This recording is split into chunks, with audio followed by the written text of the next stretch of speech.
ថ្ងៃទី2ហើយទេសភាពពេលព្រឹកពីសន្តាគារនេះពិតជាស្រស់ស្អាតណាស់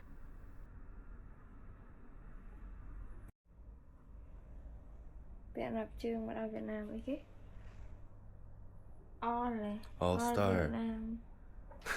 ភរិយារបស់ខ្ញុំនិយាយថាស្លាកសញ្ញាម៉ាកស្បែកជើង Converse មើលទៅដូចជាទង់ជាតិវៀតណាមដែរ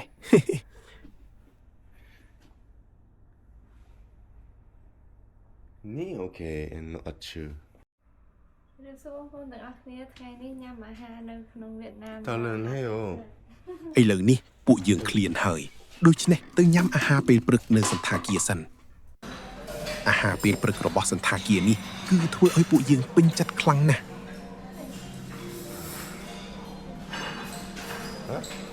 គឺស៊ូស៊ី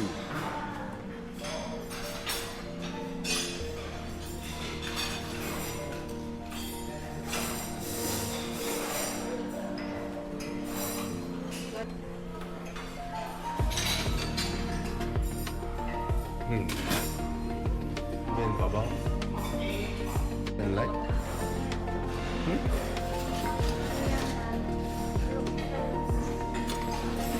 ព្រះជាម្ចាស់អើយសូមអរគុណដែលបានប្រទានអាហារប្រចាំថ្ងៃដល់ពួកយើង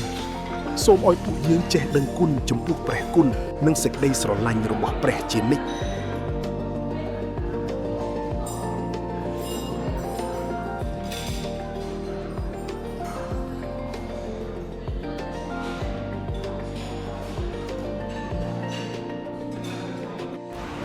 បន្ទាប់ពីញ៉ាំអាហាររួចពួកយើងបានធ្វើដំណើរទៅកាន់ផ្សារហាន់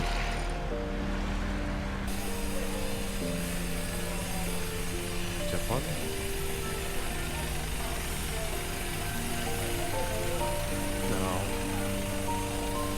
ពួកយើងទាំងពីរនាក់តែងតែលេងហ្គេមទីសញ្ជាតិរបស់ជនបរទេសដែលយើងបានជួបនៅតាមផ្លូវខណៈពេលដើរលេងជារៀងរាល់ថ្ងៃ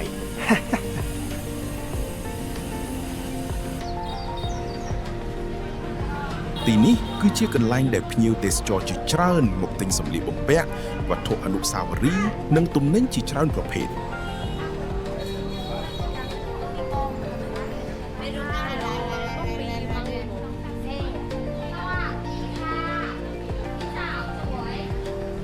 ជំរាបសួរ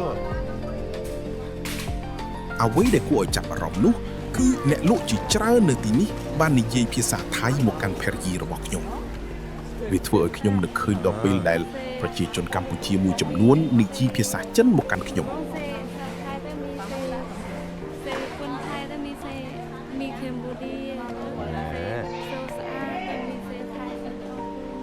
អូខេសាស្រីសា តាមពិតទៅការហៅជនជាតិកូរ៉េថាជាជនជាតិចិនគឺមានអារម្មណ៍ប្រហាក់ប្រហែលនឹងការហៅជនជាតិកម្ពុជាថាជាជនជាតិថៃដែរ មានអាញ៉ាំសា ប៉ុន្តែមិនអីទេយើងអាចមិនពេញចិត្តនឹងការយល់ច្រឡំបានប៉ុន្តែមិនចាំបាច់ស្អប់មនុស្សនោះទេ ស៊ីហ្វូត ដូចដែលខ្ញុំជឿថាយើងគួរតែស្អប់តែអ្វីដែលមិនល្អប៉ុន្តែមិនគួរស្អប់មនុស្សឡើយ នេះអាវ៉ាកាដូ avocado coffee hay avocado ស្មូឌី bọc lên sân tô bơ này đã ញ៉ាំមែនញ៉ាំមក như coffee បន្ទាប់ពីចាក់ចេញពីសន្តាគារពួកយើងបានជិះតាក់ស៊ីទៅកាន់គោលដៅបន្តគឺទីក្រុងហុយអានប្រទេសវៀតណាមហើយបានមកដល់សន្តាគារ Historic Hotel Go now? Go in. Go in Bunny Hill. Xin chào. ពួកយើងមានគម្រោងជួលម៉ូតូហើយធ្វើដំណើរទៅកាន់កន្លែងមួយដែលមានឈ្មោះថា Bana Hills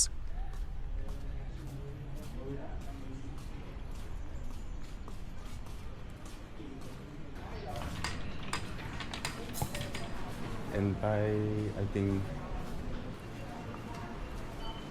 Hello, can I ask you something? We're planning to go Bunny Hill, Bana Hill. Banana Hill, yeah. You buy directly over there. Oh. Yes, we don't have a ticket. We just have a tour Okay. on the car. Okay. Yeah. You Thank- booked the tour already, or you have more No, time there? we're planning to take motorbike there.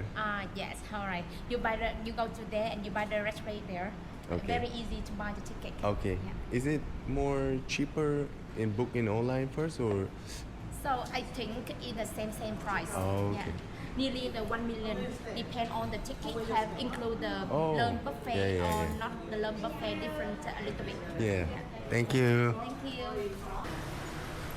តោះបន្តដំណើរជាមួយពួកយើងទៀត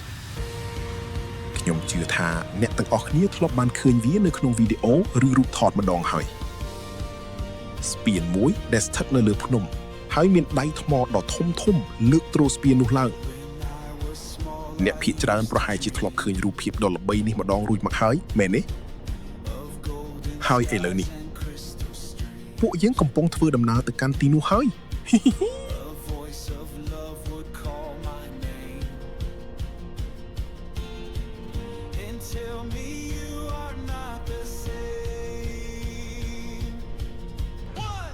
នៅពេលមកដល់ទីនេះពួកយើងពិតជាភ្ញាក់ផ្អើលខ្លាំងណាស់កន្លែងនេះធំអស្ចារ្យមែនទែនគេបានអភិវឌ្ឍភ្នំទាំងមូលឲ្យคล้ายជាតំបន់កំសាន្តដ៏ធំមួយដូចជាសួនកំសាន្តយក្សអញ្ចឹងនៅទីនេះមានទាំងសណ្ឋាគារសួនកំសាន្តភោជនីយដ្ឋានជាច្រើននិងកន្លែងទេសចរណ៍ផ្សេងជាច្រើនទៀត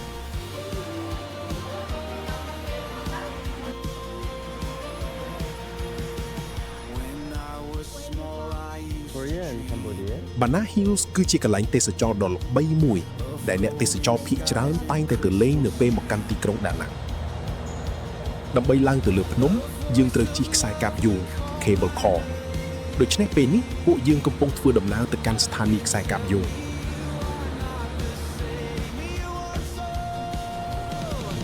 Bana Hills ដើមឡើយត្រូវបានអភិវឌ្ឍឡើងនៅប្រហែលឆ្នាំ 1999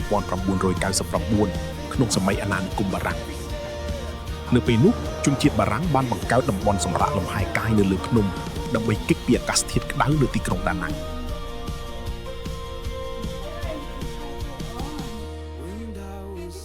ពួកគេបានសាងសង់វីឡាសណ្ឋាគារនិងបន្ទប់រក្សាទុកស្រាជាច្រើននៅទីនេះប៉ុន្តែក្រោយមកបន្ទាប់ពីសង្គ្រាមលោកលើកទី 2 និងសង្គ្រាមវៀតណាម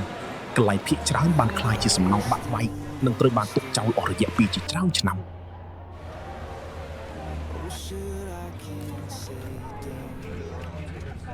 ក្រោយមកក្រុមហ៊ុនទេសចរដ៏ធំរបស់វៀតណាម Sun Group បានចាប់ផ្ដើមវិនិយោគនិងអភិវឌ្ឍតំបន់នេះឡើងវិញក្នុងទ្រង់ទ្រីធំនៅឆ្នាំ 2009 ខ្សែកាបយងដ៏ល្បីល្បាញលំដាប់ពិភពលោកត្រូវបានបើកដំណើរការហើយ Bana Hills បានក្លាយជាតំបន់ទេសចរដ៏ល្បីល្បាញដូចសពថ្ងៃនេះបន្ទាប់មកភូមិបារាំង French Village សួនកំសាន្តសណ្ឋាគារនិងកន្លែងទេសចរជាច្រើនទៀតត្រូវបានសាងសង់បន្តបន្ទាប់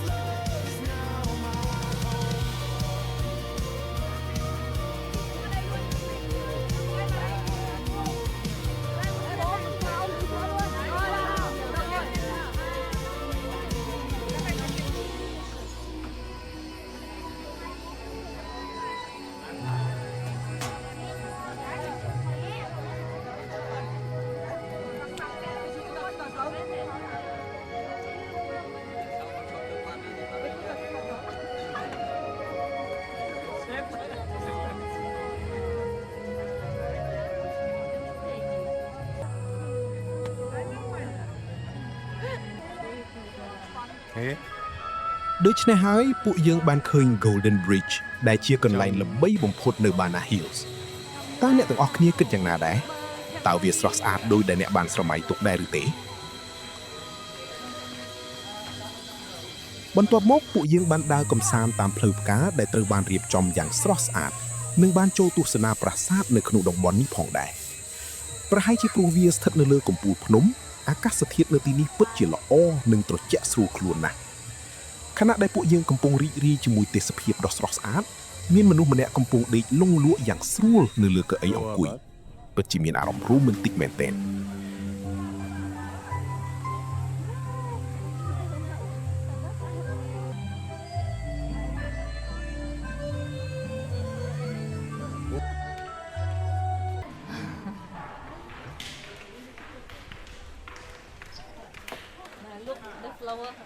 អ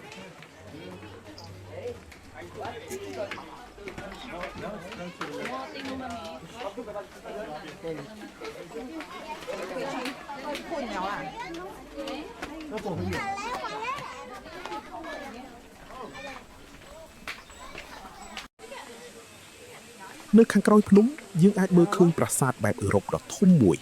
ដូច្នេះពួកយើងនឹងធ្វើដំណើរទៅកាន់ទីនោះបន្តទៀតប៉ុន្តែដើម្បីទៅដល់តំបន់សួនកំសាន្តនិងប្រាសាទនោះពួកយើងត្រូវជិះខ្សែកាបយោង Cable Car ម្ដងទៀត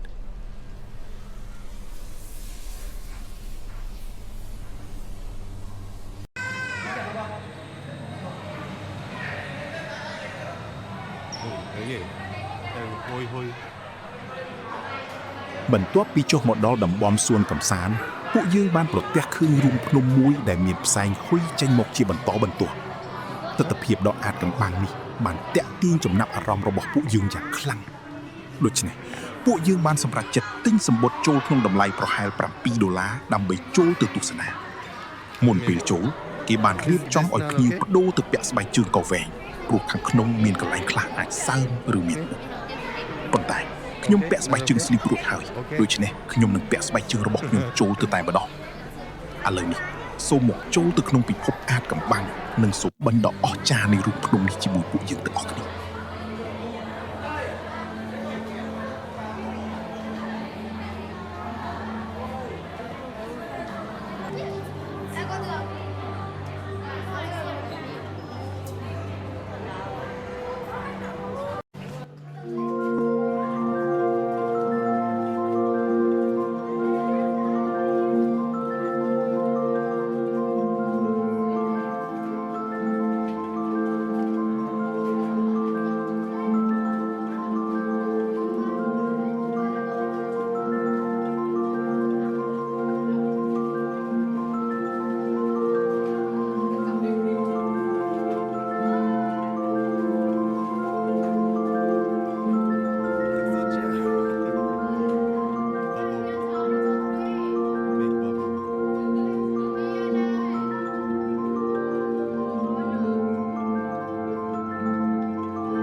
វាពិតជាអាចកំបាំងនិងគួរឲ្យចាប់អារម្មណ៍ខ្លាំងណាស់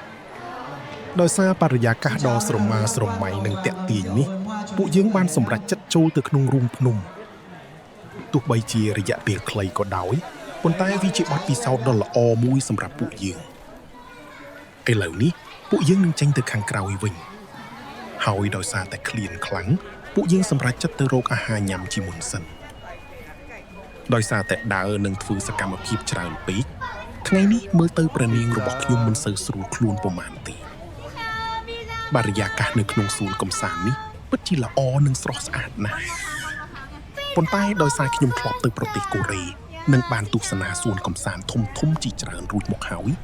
ពួកយើងគិតថានឹងញ៉ាំអាហារសិនហើយបន្ទាប់មកត្រឡប់ទៅសន្តាគារវិញដើម្បីសម្រាកសុខភាពនិងការសម្រាកគឺសំខាន់ជាងអ្វីៗទាំងអស់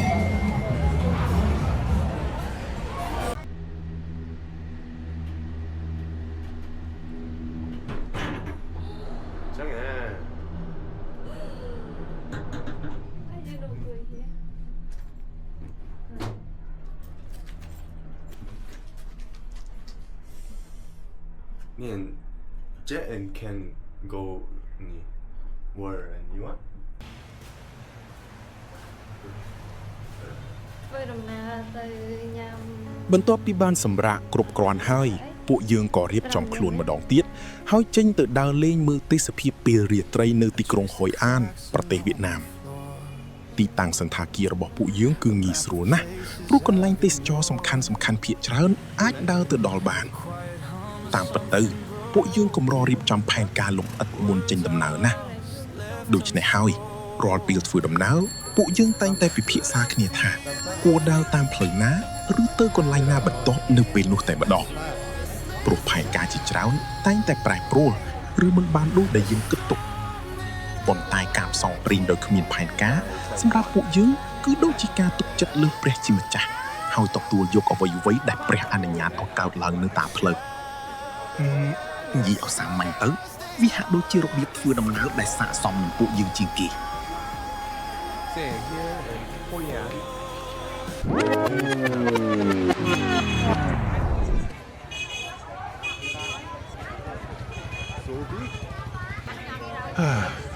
វាបានចាប់ផ្ដើមហើយ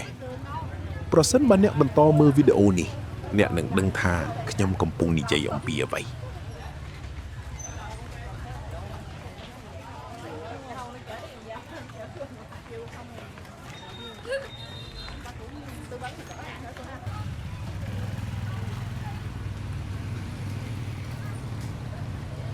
តើអ្នកទាំងអស់គ្នាអាចទាយបានទេថាអ្វីដែលបានចាប់ផ្ដើមនោះគឺជាអ្វីសូមសរសេរចម្លើយរបស់អ្នកនៅក្នុង comment ផង Same and we go Jeonju. Jeonju and Vietnam style.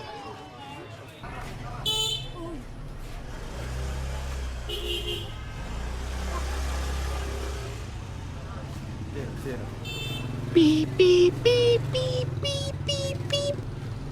សំឡេងស៊ីផ្លេម៉ូតូដែលលាន់អត់ឈប់ឈរវាធ្វើឲ្យមនុស្សភ្ញាក់ផ្អើលតានតឹងហើយទាញការចាប់អារម្មណ៍របស់អ្នកទៅគ្រប់ទិសទីសូម្បីតែពេលនេះខ្ញុំមានអារម្មណ៍ថាសំឡេងស៊ីផ្លេទាំងនោះនៅតែបន្លឺឡើងក្នុងក្បាលរបស់ខ្ញុំបើនិយាយពីសំឡេងស៊ីផ្លេវៀតណាមគឺលេខ1ពិតៗ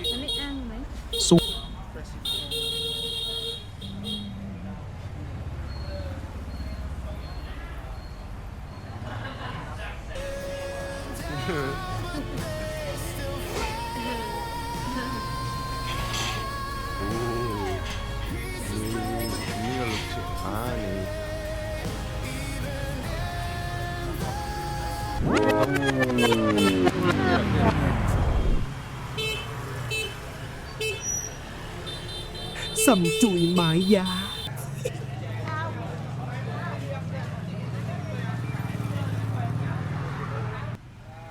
បីតែភ្ញៀវបរទេសដែលកំពុងជិះកង់ទេសចរក៏ដូចជាត្រូវបានឆ្លងដោយសម្លេងទាំងនោះដែរ គេថែមទាំងធ្វើសម្លេងស៊ីផ្លេដោយមាត់ខ្លួនឯងទៀតផង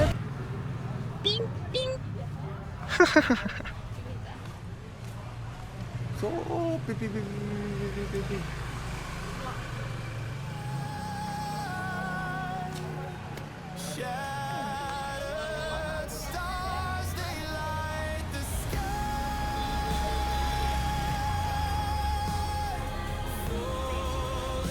ពួកយើងដើរហើយដើរទៀត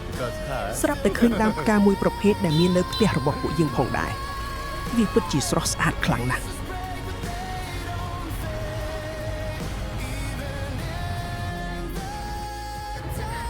មិនដឹងតាំងពីពេលណាទេពួកយើងបានដើរមកដល់មាត់ទន្លេរួចហើយបរិយាកាសនៅទីនេះពិតជាមានភាពរស់រវើកខ្លាំងណាស់មានទាំងបារនិងកន្លែងច្រៀងតន្ត្រីជាច្រើនហើយទេសភាពពេលរាត្រីក៏ស្រស់ស្អាតគួរឲ្យចាប់អារម្មណ៍ផងដែរពួកយើងក៏បានឃើញទូកបួងសួងសំណាងជាច្រើនដែលកំពុងអន្តែតលើទឹកផងដែរ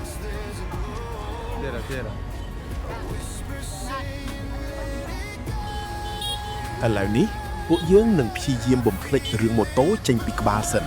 ហើយរីករាយជាមួយទេសភាពពេលរាត្រីដ៏ស្រស់ស្អាតនៃទីក្រុងហ៊ុយអាន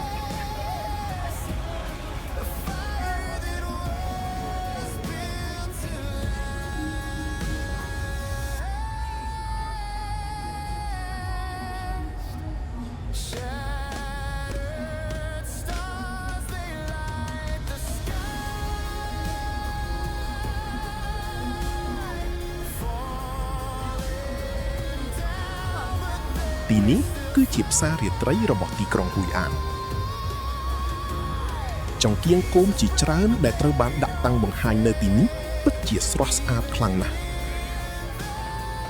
ពន្លឺចម្រុះពណ៌របស់វាបានធ្វើឲ្យបរិយាកាសពេលរាត្រីកាន់តែមានភាពទាក់ទាញនិងរ៉ូមែនទិក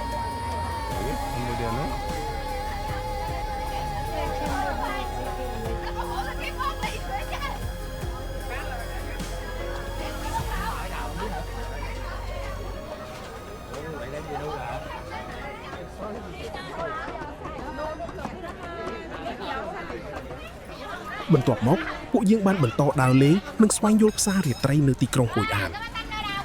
ហើយបន្ទាប់ពីថ្ងៃដ៏រីករាយមួយទៀតពួកយើងក៏បានត្រឡប់ទៅសម្រាកដើម្បីបញ្ចប់ថ្ងៃនេះយ៉ាងសប្បាយរីករាយ